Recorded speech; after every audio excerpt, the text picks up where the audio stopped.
In this video, I'm going to show you the top 5 ways to make $100+ a day. Number 1. Research groups. You can share your opinion and focus groups. You don't exactly need to be a professional to participate, and they pay about $75 for only 30 minutes of your time. Number 2. Test websites and apps. Websites like usertesting.com pays you $10 per test via PayPal. Each test usually takes around 20 minutes, meaning you can make $30 an hour. Number 3. Become a virtual assistant. Working from home for a few hours a day, you can make up to $50 per hour. All you need is to have strong administrative skills, and you need to be highly organized. Number 4. Become a shopper.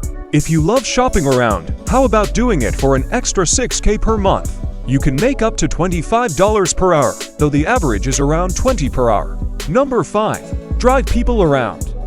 If you own a car, driving people around in your spare time can be a great way of earning extra cash. The best companies to sign up with are Uber and Lyft. Thanks for watching. Be sure to like, share, and subscribe for more fast wealth building topics.